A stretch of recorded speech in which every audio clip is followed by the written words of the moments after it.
Businessman Opinion.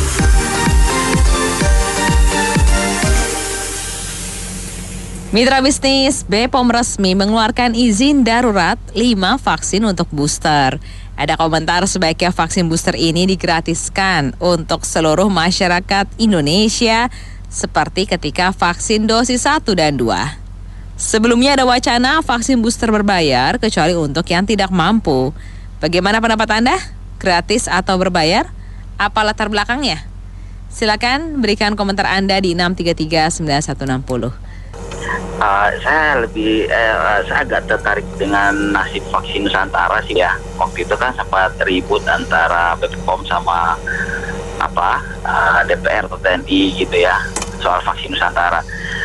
Dan saya ada dengar juga jangan-jangan vaksin-vaksin yang selama ini dia-approve sama BPOM itu ada main mata sama BPOM gitu. Kalau Nusantara kan nggak bisa main mata mereka, jadi jadi upaya untuk ditolak itu kan besar sekali. Nah, maksud saya ini kan izin istilah izin darurat, ya kan? Nah, kenapa si Nusantara itu dia untuk dilanjutin penelitiannya aja nggak dibolehin gitu, sementara yang ini dikasih izin darurat gitu. Jadi menurut saya memang ada mungkin KPK atau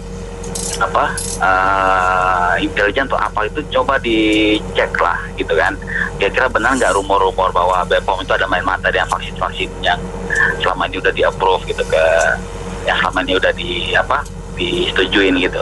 Iya, sebenarnya gratis saja untuk rakyat semua. Bagi pengusaha yang mau nyumbang ke negara, silakan bikin kas atau bikin dompet booster ya.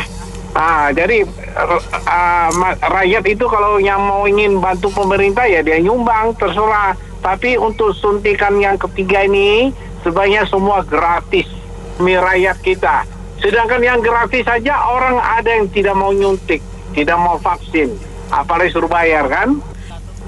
Udah digratisin saja lah, dibebaskan. Ini kan bukannya kemauan masyarakat juga. Ini kan karena COVID, jadi bukannya main-main gitu.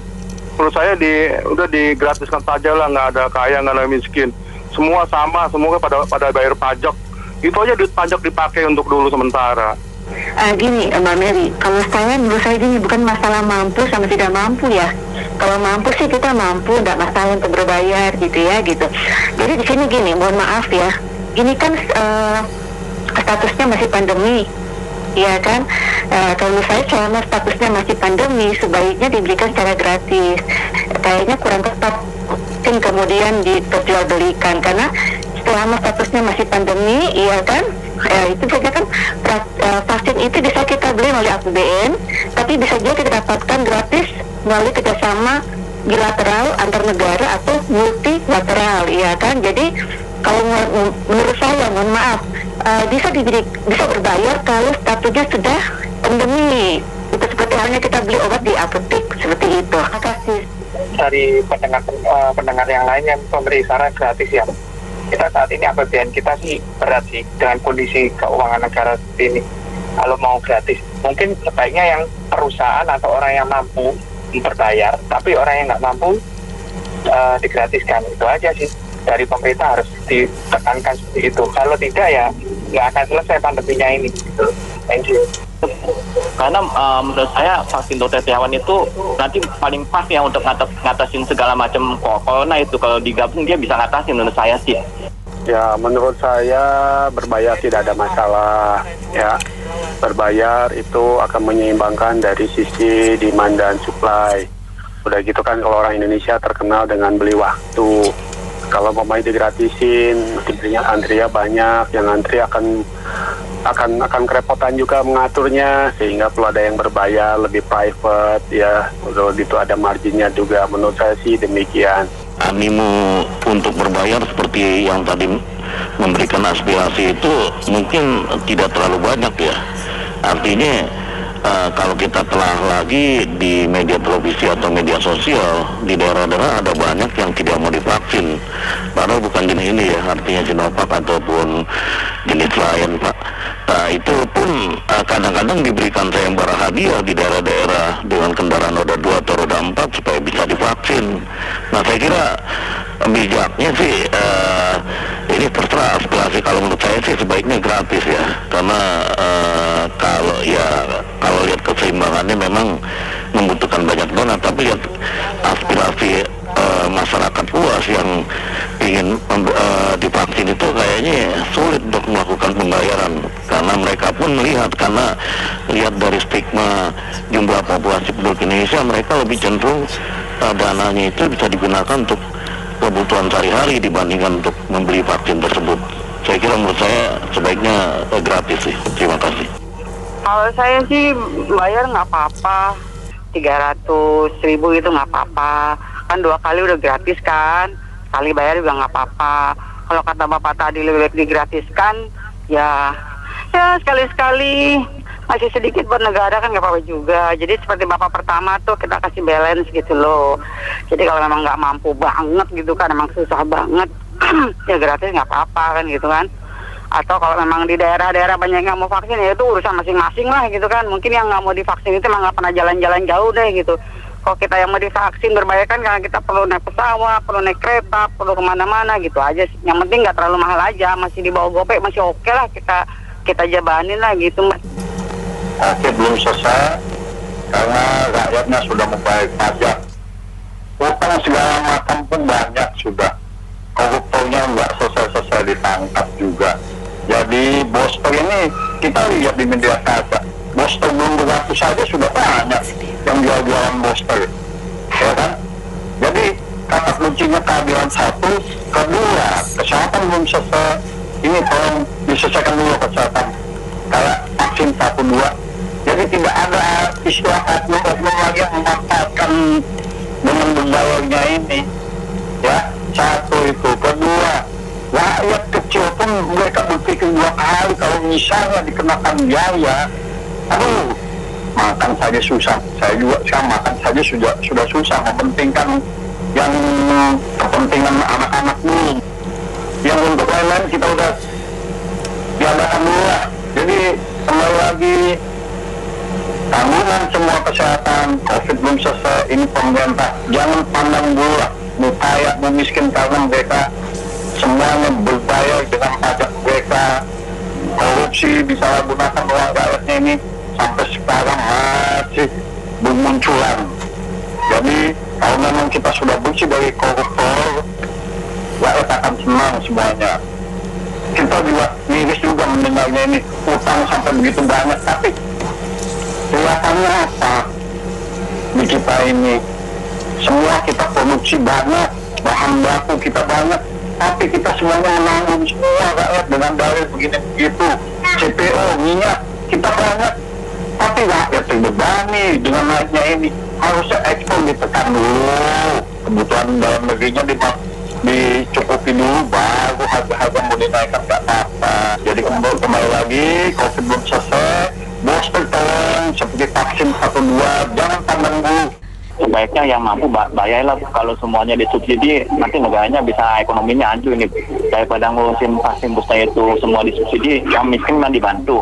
Mendingan uangnya bantu untuk minyak goreng biar jangan mahal, dan sembako yang lainnya, itu kan lebih penting ya. Kalau vaksin ketiga itu kan orang bilang hanya untuk tambahan doang, bukan yang penting-penting banget. Jadi yang kaya bayarlah, yang mampu bayar gitu. Kalau yang miskin disubsidi, itu aja. Makasih. Kalau saya komentar netral, supaya bangsa kita maju sehat, pemerintah bisa bantu-bantu. Yang nggak mau vaksin biarin aja. Kalau bisa bantu juga masker, supaya bangsa kita nggak loyo. Negara kan kuat kan? Pemerintah akan berikan gratis aja, Bu. Dengan alasannya kalau berbayar akan membuat lagi suatu hal yang tindak korupsi di situ, Bu. Kita tahu bangsa Indonesia ini banyak orang-orangnya yang mencari kesempatan di dalam kesempitan. Jadi kalau di sebagian itu berbayar, maka akan dilakukan yang tidak berbayar, itu akan dianaktirikan. Akibatnya semuanya vaksin akan dibayar. Dan kalaupun itu uangnya itu masuk kas negara, ya syukur-syukur. Tapi sebagian kan masuk kantong sendiri. Itu yang menjadi satu kendala. Indonesia itu dulunya kan Tadinya vaksin pertama dan kedua itu harusnya kan berbayar. Dan mereka berpikir bahwa berapalah ininya. Kalau kita pikir-pikir memang banyak pemerintah keluar uang di situ. Sehingga kenapa ada TA kedua juga dijalanin. Karena ya pemerintah butuh uang gitu loh. Untuk membiayai hal ini gitu loh. Oke. Lebih baik gratisan biar tidak korupsi lagi di situ. 5 booster vaksin itu yang udah disetujui penggunaan daruratnya Coronavac, Pfizer, AstraZeneca, Moderna, dan Sinovac. Ya, terus pokoknya vaksin gratis atau berbayar ya untuk booster. Pokoknya vaksin gratis untuk orang-orang yang tidak mampu atau pajak ke bawah lah ya. Kalau vaksin berbayar untuk orang yang tingkatannya atas, yang kayak generasi milenial atau generasi Z ya. Pokoknya vaksin adalah satu semua untuk satu. Kan Indonesia mau sehat dan menjalani kehidupan normal. Ayo vaksin, cegah Omikron masuk ke tubuh kita. Patuh pada 5M, gitu aja sih Mbak. Seharusnya digratiskan kepada semua orang. Untuk orang-orang yang miskin, itu karena tidak mampu ya harus digratiskan. Lalu untuk orang-orang yang saat ini berkarya, bekerja atau punya uang, kita juga harus ingat mereka ini yang bayar pajak loh, yang membiayai pembangunan dan jalannya pemerintahan. Jadi nggak boleh diskriminatif. Lagi pula, ketika vaksin 1 dan 2 waktu itu pun, kami para relawan-relawan itu yang bantu pemerintah untuk memperbanyak orang terima vaksin, itu keluar uang miliaran untuk memberikan vaksinisasi gratis. Jadi kita agak kesehatan, sewa tempat dan sebagainya. Jadi bagian dari pemerintah dalam menyediakan vaksin secara gratis. Perkara nanti relawan yang mengumpulkan uang untuk melakukan aksi vaksinisasi lagi seperti dulu, itu urusan kedua. Terima kasih. Kalau saya sih mau gratis juga saya nggak mau ya. Soalnya dari faktanya aja banyak yang kena juga kan, meskipun udah vaksin, mau vaksin apa juga. Kedua, kita kalau meskipun vaksin, kita harus PCR juga. Misalnya kalau naik pesawat, sebelum dan sesudah, menurut saya vaksin gunanya apa gitu loh. Dan ketiga, jangka panjang, masa mau divaksin terus? Itu kan cuma sementara doang, bukannya menyelesaikan masalah. Ya menurut saya vaksin kayak gitu sih, kenapa ya? Nggak gitu efektif sih, gitu aja. Oke, makasih. Kita kan demokrasi, boleh vaksin, boleh enggak tuh tergantung pribadi. Kita contoh di Eropa mana juga banyak demo. Maka vaksin kan bingung juga mana yang benar. Ada bilang benar, ada nggak salah. Nah, jadi tergantung kita yang nilai dah, ya, untuk badan kita. Jadi kita nggak bisa maksa. Kalau bisa pemerintah harus bebaskan. Nggak boleh, so pemerintah suruh vaksin, masa suruh bayar? Keadilan sosial bagi seluruh rakyat Indonesia dan kekayaan alamnya. Sekarang saya nilai ya, banyak kekayaan alam dinikmati grup-grup tau nggak? PT, seperti batu bara dan sebagainya. Berarti bukan Pancasila dong. Benar nggak? Kita lihat Tiongkok adil kan? Nah, itu jadi bangsa kita tuh, kalau bisa pemerintah sanggup bebaskan supaya rakyat hidup sehat. Jadi nggak sakit-sakit, nggak banyak pengemis kehandangan. Kita lihat sekarang banyak pengemis kehandangan pagi-pagi di mana? Di Senen, di pasar pagi. Kesian kan? Nah, itu saya punya pendapat. Kalau menurut saya sih harusnya bisa berbayar dan bisa gratis. Itu aja. Makasih. Ya, menurut pendapat saya yang vaksin ketiga ini sebaiknya berbayar lah. Kecuali yang sudah ada BPJS-nya itu digratiskan. Kemudian ya saya juga usulkan kalau orang yang diminta vaksin ketiga itu harus dilihat dulu imunnya ada tidak. Kalau sudah ada vaksin 1, saya pikir tidak perlu. Karena imun terlalu tinggi juga saya agak khawatir ya. Itu kan sama kalau orang bilang, oh makan vitamin C banyak-banyak nggak apa-apa. Vitamin C terlalu banyak itu kan ginjal loh. Jadi vaksin ketiga itu juga saya pikir harus diperhatikan juga. Jangan asal vaksin aja, bukan berarti vaksin ketiga sudah pasti baik bagi badan ya. Terima kasih. Kuncinya COVID belum selesai, kesehatan itu harus negara yang menanggung sampai pulih kembali. Rakyatnya dijamin kesehatannya seperti vaksin 1, 2. Yang ketiga juga, begitu juga. Jangan dibilang gratis. Jangan dibilang gratis lagi. Ini rakyat, uangnya rakyat juga. pemerintah yang mengelola. Jadi kata kuncinya, booster ini tidak pandang bulu, si kaya, si miskin, mereka berhak kesehatannya ditanggung oleh negara.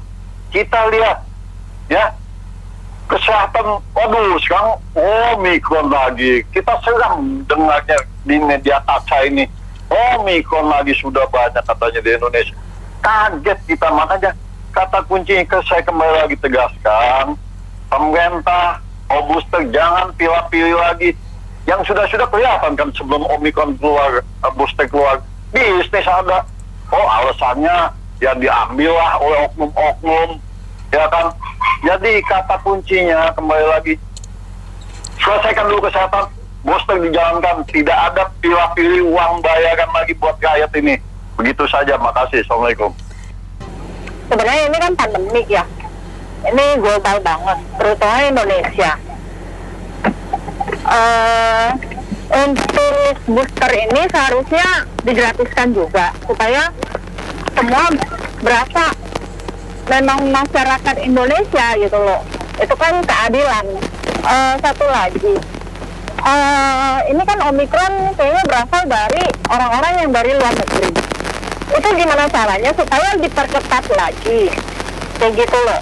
Jangan kita yang udah bersusah payah nyari duit di dalam negeri, berusaha untuk proses tetap di luar orang demi keinginan konten, medsos. Mereka happy nggak ada progres di luar, terus bawa oleh-oleh dalam tanda kutip ke Indonesia. Itu yang pemerintah mesti konsentrasi ke situ. Orang kaya nggak ada masalah mungkin ya, untuk booster ke sekian, ke 100 juga nggak masalah. Tapi jangan dibebankan ke pemerintah. Untuk terutama kita yang di dalam negeri ini, jangan dikasih oleh-oleh yang kayak begitu. Gitu aja sih. Terima kasih. Saya sih ngelihat negara ini kasihan. Kenapa? Karena 2 tahun pandemi itu sudah dihujat, utangnya makin tambah, dari PDB sudah naik jadi 40 sekian persen, dari 30 sekian jadi 40 sekian persen, belum nanti dimaki-makinya, belum bayar hutangnya, bayar bunganya, kayak gitu ya. Saya sih kalau saya diberi izin untuk punya uang, saya mau bayar kok Bu. Kenapa? Hitung-hitung nyumbang negara, bantu negara, dan bantu yang miskin. Jadi artinya kalau yang miskin itu boleh dibayarin oleh pemerintah, yang tidak mampu boleh. Tapi kalau yang PNS gajinya tetap nggak dipotong, terus menteri, DPR, ya pokoknya yang mampu lah ya, itu nggak anu kok, apa itu namanya, nggak keberatan untuk nyumbang 1-2 juta untuk negerinya sendiri. Yang penting adalah fakta itu memang benar. Jadi kita punya deh sedikit prihatin terhadap negeri kita sendiri. Itu aja, makasih. Saya juga waktu itu pertama kali ada pandemi kan semuanya gratis ya. Tes corona gratis, udah gitu masuk ke rumah sakit gratis, mau miskin kaya. Akibatnya jeleknya ini semua yang digratiskan itu ada jeleknya. Jadi orang itu nggak hati-hati. Misalnya orang karantina gratis nih dari luar negeri, padahal yang bisa keluar negeri itu kan orang kaya, orang miskin nggak mungkin ya. Akibatnya mereka tuh gaya hidupnya tuh sembayangan gitu ya. Luar negeri itu bisa beli macam-macam barang, tapi kesini karantina mau gratis, kan itu membebankan APBN. Ujung-ujungnya nanti ke generasi selanjutnya nih, beban pajaknya bisa tinggi. Yang saya tahu sih, setiap ada masalah itu nanti selanjutnya pajak segala macam dinaikin. Jadi yang kasihan generasi selanjutnya. Sebaiknya sih kalau menurut saya itu kalau bisa yang mampu yang memang bayar aja lah, supaya juga dididik, jangan dikit-dikit keluar negeri mulu, kayak hidupnya tinggi tapi suruh bayar aja nggak mau. Gitu aja Bu, makasih. Berbayar bagi yang mampu, karena memang banyak masyarakat atau warga kita yang mampu gitu ya, yang sebenarnya memang tidak perlu disubsidi, bahkan mereka harus bisa ikut serta dalam membantu program pemerintah gitu. Jadi anggaran APBN-nya bisa dialokasikan pada sektor-sektor yang lebih produktif gitu, seperti UMKM. Jadi kalau kan yang warga kekayaannya sudah triliunan bahkan ratusan miliar saja kan sebenarnya tidak perlu gratis ya, mereka bayar sejumlah itu. Barangkali mungkin jumlah itu juga sudah dianggap sangat kecil. Terima kasih. Baik, terima kasih semua mitra bisnis yang sudah berpartisipasi dalam Businessman Opinion. Saya Anita Wijaya.